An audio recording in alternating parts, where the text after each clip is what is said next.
All right, what's going on, you guys? Nick here with Nick Strength and Power. I've got a couple of interesting stories for you guys today. So the first story, Keon Pearson. I've got an exclusive physique update for you guys from Keon himself. He DM'd me this earlier today. Front double bicep and back double bicep from Keon as he trains for his next 212 show, hopefully in an attempt to qualify for the next 212 Mr. Olympia. As you guys may or may not know, he won the Chicago Pro 212 category, qualifying him for the 2020 212 Mr. Olympia, chose to pass on the 212 Mr. Olympia in 2020, and focus on further developing his physique and growing into the 212 category. So this is the latest and most up-to-date physique update from Keon. Now, I've said this before, and I've said it when Keon was in Classic Physique. Keon is one of my favorite bodybuilders right now, period. Just from a structure standpoint, what Keon brings to the stage, I think is what has been missing for a very long time. Keon has damn near a perfect structure, some of the best genetics that we've ever seen for bodybuilding. I believe, everything he said about training naturally and competing naturally up until the point that he did. Keon is gifted, and as far as bodybuilding is concerned, whether it be Classic Physique, whether it be 212, whether it be Men's Open, genetics plays a heavy portion, whether people want to admit it or not. And I think Keon, honestly, this is the reason why I talk so much about Keon. I think, his genetics are just, they're superior. Keon has one of the best structures, one of the best genetically gifted athletes that I've seen in a very long time. And B, I think his potential is limitless. As he adds muscle to his frame, as he gets better and more experienced in terms of coming in with a little bit grainier, crisper conditioning, I think Keon's future in bodybuilding in the very near future, this isn't something that I think is going to take Keon years and years to develop. I think Keon is going to be dominant. I think really if he's able to nail conditioning in 212, because as we've seen the past 2 years of the 212 Mr. Olympia, and even when Flex Lewis was winning, conditioning has become a very, very sharp point of focus. I mean, look at Sean Clarita. He won the 212 Mr. Olympia this year. Arguably one of the smallest guys, if not the smallest guy in the 212 Olympia. But his conditioning was so insane. You couldn't argue anybody else to win the show. Now, granted, Sean also had an incredible physique, but his conditioning was just so good. He was undeniable. And I think if the day that we see that from Keon Pearson, and he's had pretty good conditioning in the past, I'm not saying he hasn't, but 212 is a little bit of a higher standard. The day that Keon brings that, I think Keon could be an undeniable 212 Mr. Olympia champion. I think he could have done it in Classic Physique too, because obviously his physique is very well suited towards Classic Physique. But I think Keon, with added size, filling out into a category like 212, I think we're going to see one of the best physiques we've ever seen. And I don't say that just because I'm a fan of Keon. I really believe that Keon has all the potential in the world to take this as far as he wants to take it. I've seen Keon say before, he wants to retire before he's 30 or something like that, from bodybuilding, from competing at least. I think he's a little bit younger than me. I'm 27. I want to say he's around 25. So he's still got 5 years.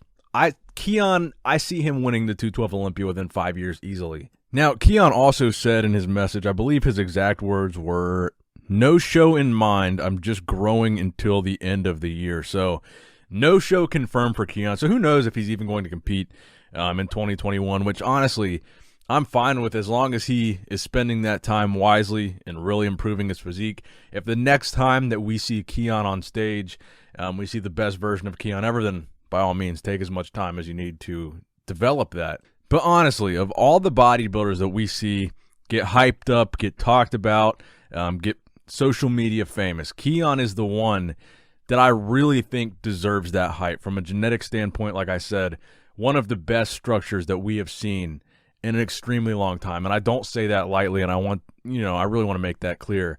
I think Keon is going to have a fantastic future in 212. And he will be Mr. Olympia one day in one division or another. You can quote me on that. Now, next up in the news, Patrick Moore. Patrick Moore with another physique update showing off his recent off-season gains. Patrick is someone that obviously we're all looking at after this past year's competition season. Not the best placings from Patrick, not really where a lot of people were expecting him to place. And again, the main criticism seemed to be he was getting overlooked because he wasn't big enough, so the focus of his offseason this time around is to put on more size And to me, it looks like he is doing exactly that. From the couple of physique updates that we've seen from Patrick so far, to me, there does seem to be a significant increase, whether it's just fullness, whether it's muscle mass. He looks bigger to me for sure. And Patrick is another guy. He gets a lot of hype. I've hyped up Patrick, but again, going back to Keon, dude, if Keon were taller almost, I'd make an argument for him, in men's open bodybuilding. But Patrick almost has a similar structure to Keon, not to the extent that Keon does, but Patrick is looking pretty good as well. And now, a word from our sponsors. All right, guys, today's video is sponsored by Built Bar. Now, I was pretty excited for this sponsorship because Built Bar is not your average protein bar. Even far before they ever offered to sponsor a video, I tried this a couple years back, and they're a really unique, really flavorful bar. And the unique flavors are really what attracted me to this brand initially. They've got flavors like orange. That's a flavor I remember trying a few years ago. Mint brownie, peanut butter brownie. I already ate all the peanut butter ones out of there.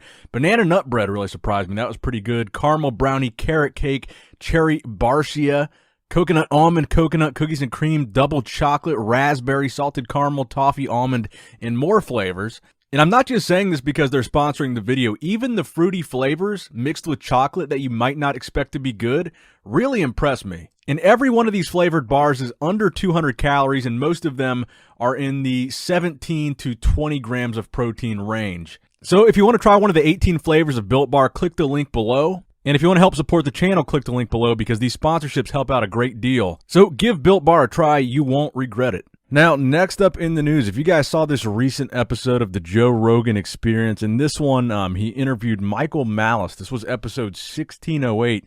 And in the middle of that episode, they had an interesting discussion, primarily around the topic of chocolate body, where Joe talks about how ridiculous he thinks it is that these bodybuilders use this super dark tan on stage. Is something that Joe's talked about multiple times before. And in the middle of the interview, Michael actually DMs Antoine Vaillant. Antoine's the one that actually sent me this to begin with, and it was a pretty interesting video, and it was kind of cool to see it on Joe Rogan's show. Now, I'm pretty sure I can't show you a clip from this because now that Joe Rogan is on Spotify, they're being really strict with his clips being shared to YouTube, so I don't think you can use any Joe Rogan clips on YouTube with the Spotify deal, which is unfortunate. But also, in addition to discussing Antoine Vaillant, they briefly discussed the 2020 Mr. Olympia, but also the topic comes up of men's physique. And the interesting part about this is Joe had no idea there was a category in bodybuilding, or in the IFBB, I guess you should say,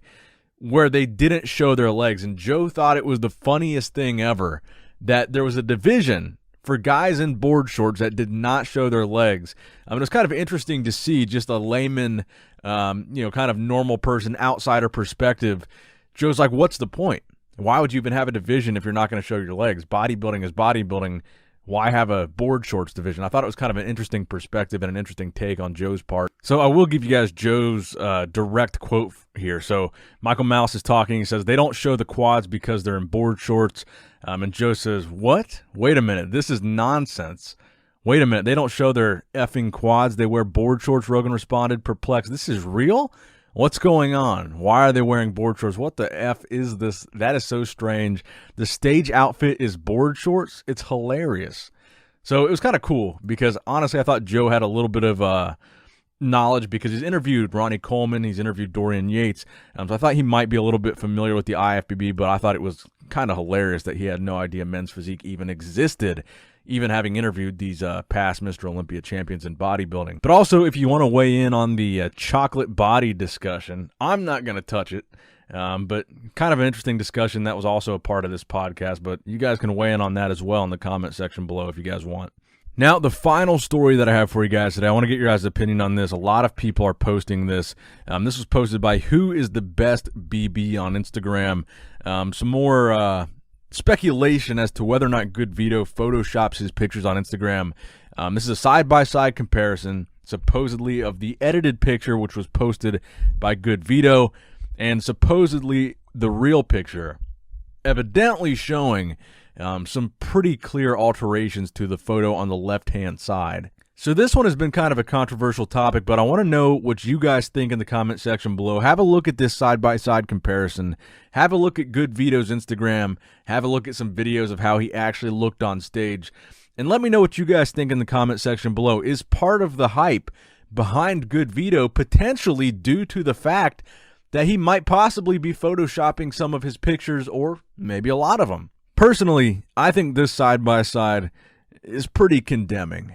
So let me know what you guys think in the comments section below. Please give the video a thumbs up if you did in fact enjoy it. Please subscribe to the channel if you have not subscribed yet already. As always, I love you guys. Appreciate you guys. Nick Strength and Power signing out.